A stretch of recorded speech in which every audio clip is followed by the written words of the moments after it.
Bien, bonjour. Donc, je suis Bernard Benayoun. Vous êtes devant une station d'épuration. C'est encore de la phytorémédiation, donc des pollutions par les plantes. Voilà le système de fonctionnement. En fait, on travaille sur un système racinaire avec exactement les mêmes bactéries que les bactéries qu'il y a dans les stations classiques de boue activé. Mais la seule chose, ces bactéries vont être développées, non pas par une oxygénation artificielle, mais par l'oxygénation naturelle du bambou, avec les canaux aérifères qu'il y a à l'intérieur et qui vont permettre de développer des mycorhizes, des champignons et de développer les bactéries à grande échelle. Ces bactéries vont faire, comme dans des stations classiques, la dégradation moléculaire de la matière organique. Mais une fois dégradées, au lieu de générer des bouts d'épuration, on va générer des éléments minéraux, azote, phosphore, potassium, et qui vont être prélevés par la plante parce que ce sont les nutriments du bambou, comme les nutriments de n'importe quelle autre plante. La plante va également prélever l'eau qu'elle va pouvoir évapotranspirer par le feuillage. Ce qui fait qu'on fait des stations d'épuration qui ont des particularités assez extraordinaires, c'est-à-dire de ne pas générer de bouts d'épuration, de ne pas consommer beaucoup d'électricité et de faire de l'évapotranspiration, donc d'arriver à faire du zéro rejet en milieu naturel. Ça veut dire de préserver parfaitement bien le milieu naturel. Tout à l'heure, l'intervenant le présentateur avait parlé de toute la problématique des micropolluants. Eh bien, quelle est la plus grande garantie de ne pas amener des micropolluants, éléments médicamenteux, métaux lourds, éléments traces métalliques dans le milieu naturel que de ne pas rejeter dans le milieu naturel. Donc nous avons 4 fonctionnalités. L'assainissement. Deuxième fonctionnalité, inévitablement, on produit énormément de biomasse de bambou, donc qui part dans des filières de valorisation, donc on est producteur de biomasse.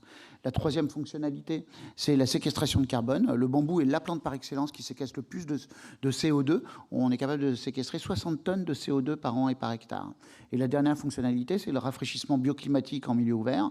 Comme on transforme de l'eau de format liquide au format gazeux, on est capable de consommer la chaleur. Et cette chaleur consommée nous permet de réduire les températures. Donc à l'intérieur et autour de nos stations, on réduit entre moins 3 et moins 8 degrés en milieu tempéré. Et en milieu chaud, tropicaux ou désertiques, entre moins 10 et moins 20 degrés. Donc on a créé la technologie en 2002, donc on a fait pas mal de R&D pendant tout ce temps-là, 3 millions d'euros de R&D, 52 sites en France et à l'international, Mexique, Philippines, Afrique, Océan Indien. Et notre chiffre d'affaires va en augmentant. On a vendu plusieurs millions d'euros de stations d'épuration aujourd'hui, mais toujours des stations de petite échelle. Aujourd'hui, on est en train de travailler sur des stations beaucoup plus grandes, des stations de 800 000, 1 million d'habitants, en Afrique notamment, et sur justement la problématique de valorisation de cette biomasse et de lutte contre la déforestation. Donc un modèle économique qui est basé sur deux entités. On a Bamboo for Life d'un côté qui va faire la conception, la construction et l'exploitation de la station d'épuration. Et de l'autre côté, le VIP Territoire Durable, qui est le véhicule d'investissement projet Territoire Durable, qui va être l'investisseur en fait, qui va posséder cette station d'épuration, qui va l'acheter, qui va être aidé par certaines subventions. Mais on est capable de proposer aux collectivités, la chose exceptionnelle, d'avoir une station d'épuration sans être obligé de mettre la main au portefeuille, c'est-à-dire de proposer une station d'épuration gratuite pour la collectivité. Cette station va être rémunérée uniquement par le 1,50 € à peu près, 1,52 € de national. Comme on a des coûts d'exploitation qui sont très faibles, à 50 centimes d'euros par mètre cube, eh bien, on arrive à avoir une très bonne rentabilité. Donc on fait ça en partenariat avec la Caisse des dépôts et avec des fonds d'infrastructure. Les 4 modèles économiques, c'est à chaque fois, bien sûr, la rentabilité par l'assainissement, la rentabilité par la biomasse qu'on va revendre et qui vaut beaucoup d'argent, le marché du carbone et le rafraîchissement bioclimatique.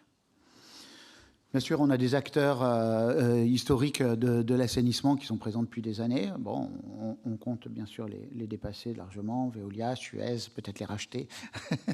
Mais bon, c'est vraiment en rupture.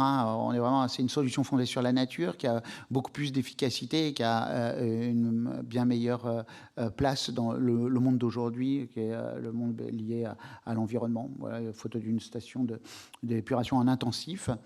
Et bien sûr, on est labellisé comme ses prédécesseurs avec Solar Impulse et la Green Tech Innovation avec le ministère de l'écologie. Une équipe de gens extrêmement différents avec des grandes compétences mais complètement différentes les uns des autres. Donc voilà, on arrive à avoir un ensemble de compétences qui nous permet de développer la solution au niveau national et au niveau international.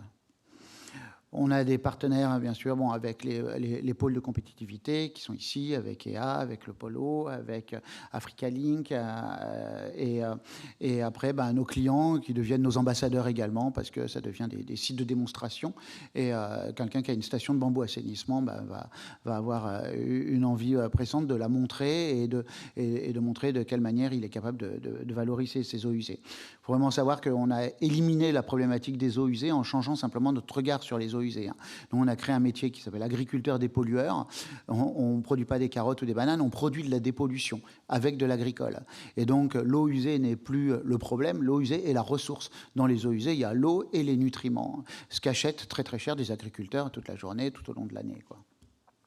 Donc on a deux besoins différents. Un besoin sur Bamboo for Life de 2 millions d'euros pour pouvoir étoffer l'équipe et puis développer le système. Et 100 millions d'euros sur la partie véhicule d'investissement projet territoire durable, sur lequel on a déjà trouvé la moitié, 50 millions. Donc voilà, après, on travaille avec des fonds d'infrastructure. Voilà, je vous remercie de votre attention.